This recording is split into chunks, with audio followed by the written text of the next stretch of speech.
प्रेक्षकांचं पुन्हा एकदा स्वागत. मी चंद्रकांत सोनवणे त्रिवेज मीडियासाठी एका नवीन व्हिडिओला घेऊन येतो आहे. देशामध्ये सर्वत्र जी चर्चा चाललेली आहे ती खास करून खासदार फुटींची किंवा फोडण्याची जी प्रक्रिया गतिमान झालेली आहे त्या संदर्भात अतिशय गंभीरपणे देशामध्ये चर्चा होते आहे. परंतु ही चर्चा होत असताना काही बाबी आपल्याला अगदी लक्षपूर्वक आणि महत्त्वपूर्ण म्हणून त्या बाबींकडे पाहिलं पाहिजे. ज्या खासदारांना प्रामुख्यानं फोडलं जातं आहे किंवा जे फुटतं आहेत त्यामागे पैशांचं राजकारण आहे की त्यांची झालेली कोंडी आहे हे जरी काही असलं आणि येणाऱ्या काळामध्ये संसदेचं जे अधिवेशन होत आहे साधारणतः जुलैच्या शेवटी सुरू होणारं हे अधिवेशन संपूर्ण ऑगस्ट महिन्यात चालणार आहे आणि या संसदीय अधिवेशनामध्ये 2024च्या लोकसभा निवडणुकीनंतर जे बळ विरोधी पक्षांचं दिसलं आणि ज्या पद्धतीनं सत्ताधारी पक्षाला नियंत्रणात आणलं गेल्या 2 लोकसभांच्या तुलनेनं, कारण विरोधी पक्षांची संख्या ही तुल्यबळ संसदेमध्ये होती आणि ती आता आपल्याला या अधिवेशनामध्ये कमी होताना दिसणार आहे. कारण तृणमूल काँग्रेसचे खासदार आधीच फुटलेले आहेत. महाराष्ट्रामध्ये 6 खासदार उद्धव ठाकरे यांच्या शिवसेनेकडून एकनाथ शिंदे यांच्या शिवसेनेकडे गेलेले आहेत आणि आणखी बऱ्याच पक्षांमध्ये हे काही चाललेलं आहे. 2024च्या निवडणुकीमध्ये भारतीय जनता पक्षाने दिलेला 400 पारचा नारा हा या देशाच्या संविधानाला धोका निर्माण करणारा असल्यामुळे या देशाच्या मतदारांनी अगदी सुज्ञपणे विचारी पद्धतीनं आपला मतांचा कौल दिला आणि हे मत त्यांनी बहुपक्षीय लोकशाहीसाठी आणि संसदेच्या संतुलनासाठी हे दिलेलं आहे. त्यामुळे 2024च्या लोकसभा निवडणुकीनंतर देशामध्ये तुल्यबळ असा विरोधी पक्ष आणि नियंत्रित असा सत्ताधारी पक्ष हे दोन्ही आपल्याला संसदेमध्ये दिसतात.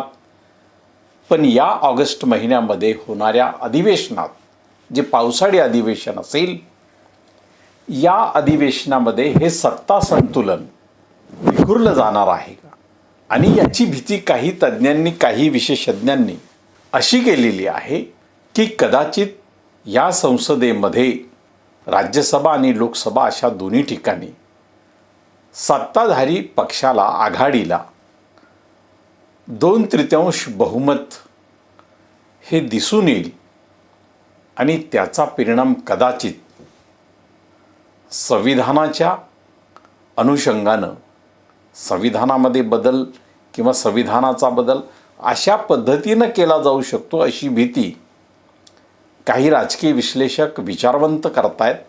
परंतु सर्वोच्च न्यायालय असेल, देशातील अनेक तज्ज्ञ असतील, यांनी वारंवार ही गोष्ट स्पष्ट केली आहे की संसद ही सर्वोच्च नाही, सर्वोच्च आहे ते देशाचं संविधान.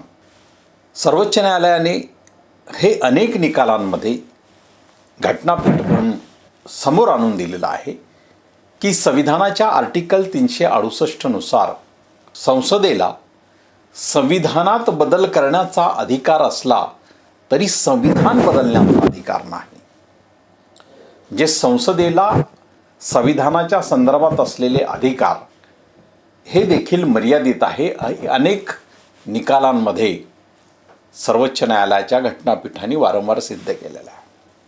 मतदारांनी जो कौल दिला, भारतीय मतदारांनी 2024च्या लोकसभा निवडणुकीमध्ये हा बहुपक्षीय आहे, संविधानाचं रक्षण करणारा आहे आणि तितकंच सत्ता पक्ष जो अनियंत्रित होऊ पाहत होता त्याला नियंत्रित करणारा देखील आहे.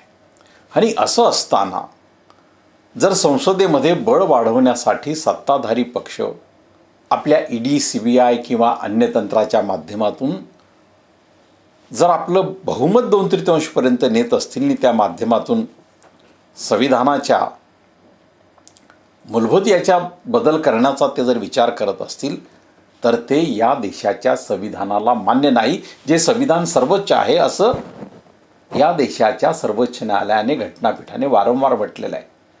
आणि ज्या 10 गोष्टी सर्वोच्च न्यायालय आणि घटनापीठांनी वारंवार दिलेल्या निर्णयातून स्पष्ट झाल्या आहेत, त्या 10 गोष्टी आपण मूलभूत म्हणून पाहिल्या पाहिजे.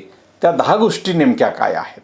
त्याच्यातली सर्वात पहिली गोष्ट की देशामध्ये संविधान हे सर्वोच्च आहे, ज्याचा उल्लेख नुकताच ज्यांनी उपवर्गीकरणासंदर्भात एक निर्णय दिलेला होता किंवा तशी शिफारस केलेली होती, त्याच सरन्यायाधीशांनी हे देखील म्हटलं होतं की संविधान हे सर्वोच्च आहे. आणि त्याही आधीच्या निर्णयांमध्ये हे आलेलं आहे. लोकशाही ही मूलभूत आहे, ती बदलता येणार नाही. ती संविधानाची या देशाला मिळालेली देणगी आहे किंवा संविधानाचा जो मूलभूत घटक आहे.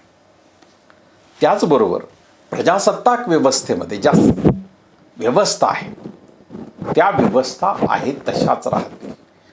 कारण या देशामध्ये लोकशाही हे लोकांचं राज्य आहे. त्यामुळे प्रजासत्ताक व्यवस्था, त्याचबरोबर कायद्याचं राज्य, न्यायपालिकेचं स्वातंत्र्य. सध्याच्या काळामध्ये या न्यायपालिकेचं स्वातंत्र्य किती राहिलेलं आहे हा प्रश्न आपल्यासमोर उभा आहे.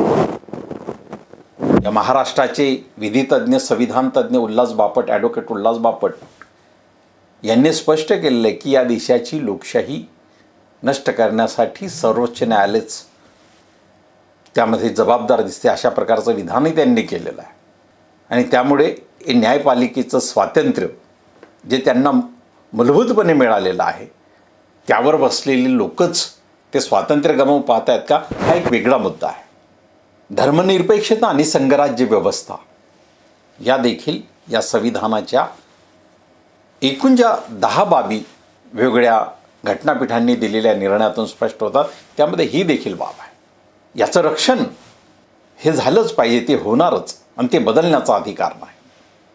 संसदेलाही मुक्त आणि निष्पक्ष निवडणुका या संविधानाने भारतीय मतदारांना, भारतीय लोकांना, भारतीय जनतेला आणि भारताला दिलेली एक महान देणगी आहे, ज्याचं संकोचीकरण सध्याच्या निवडणूक आयोगाच्या माध्यमातून होतं, असे अनेक राजकीय नेते, तज्ज्ञ, विचारवंत, विश्लेषक वारंवार करत आहेत. काही गोष्टी त्या समोर येत आहेत, दिसून येत आहेत. निवडणूक आयोगाचं स्वायत्तता कितपत राहिलेली, या सगळ्या गोष्टी.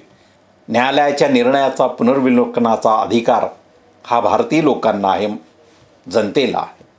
आपल्या मूलभूत अधिकारांचं संरक्षण करण्याचा अधिकार देखील भारतीय नागरिकांना आहे. या सगळ्या गोष्टी संविधान सर्वोच्च असल्याचा शिक्कामोर्तब करणाऱ्या आहेत.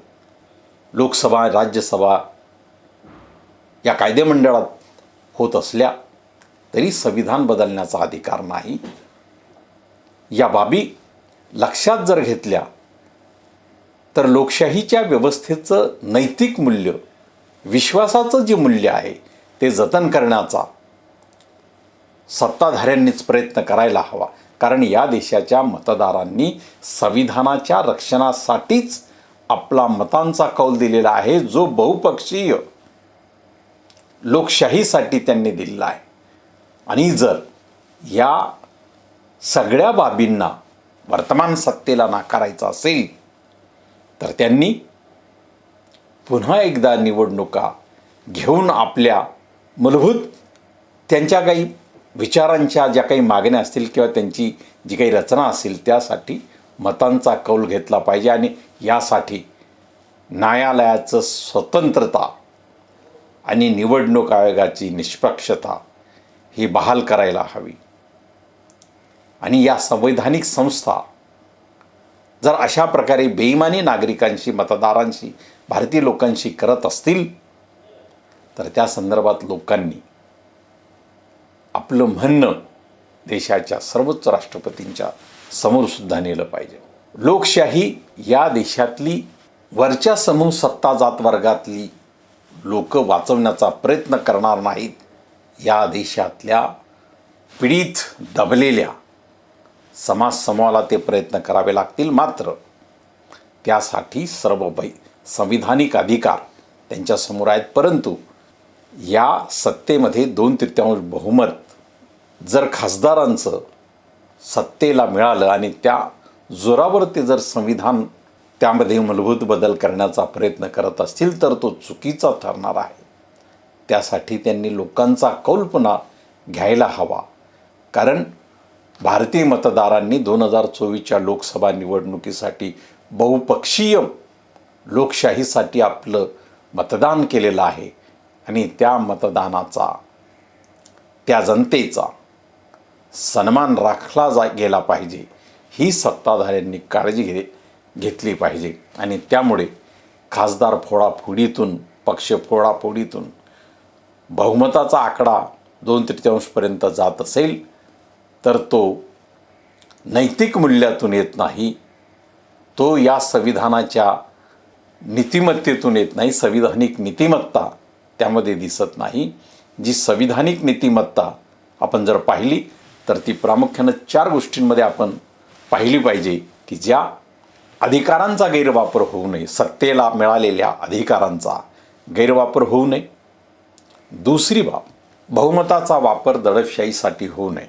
ज्या सत्तेला बहुमत मिळालेलं असतं ते बहुमत जनकल्याणासाठी, कारण लोकशाही व्यवस्था ही लोककल्याणासाठी आणि लोक हे अंतिमतः सार्वभौम आहेत. या देशाची जनता, या देशाचे लोक हे सार्वभौम आहेत आणि अंतिमतः त्यांनाच या देशाच्या प्रत्येक व्यवस्थेला जबाबदार राहावं लागणार आहे. संसदेमध्ये सत्ताधाऱ्यांना, मंत्रिमंडळाला संसदेप्रती जबाबदार राहावं लागतं, कारण त्या संसदेमध्ये लोकांचे प्रतिनिधी असतात.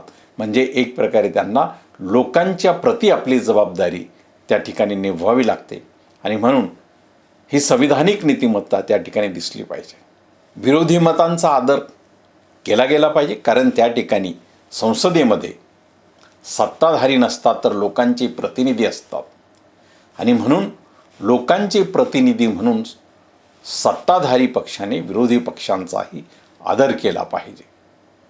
त्याचप्रमाणे लोकशाही संस्था या स्वतंत्र असायला हव्यात, ज्यावर आता प्रश्नचिन्ह उभं राहिलेलं आहे. ऑगस्टमध्ये होणारं पावसाळी अधिवेशन हे या देशाच्या राजकीय सत्तेच्या माध्यमातून एकूणच व्यवस्थेला नियंत्रित एका निर्णायक वळणाकडे घेऊन जाण्याच्या दिशेने पाऊल टाकतं आहे का? ते जर होणार असेल तर जनतेने दिलेल्या बहुपक्षीय मतदानाचा आदर सत्ताधाऱ्यांनी करून त्या अनुषंगानंच निर्णय घेतले पाहिजेत, अशी सर्वसाधारण भारतीय लोकांना, मतदारांना अपेक्षा आहे. आणि या अपेक्षेचा अनादर होऊ नये हीच अपेक्षा लोकांना आहे. बघूया येणाऱ्या ऑगस्टमध्ये या संदर्भात नेमकं काय होतं त्या अनुषंगाने. धन्यवाद. आपण हा व्हिडिओ पाहिला तर लाईक करा, शेअर करा आणि आमचं चॅनल सबस्क्राईब देखील करा.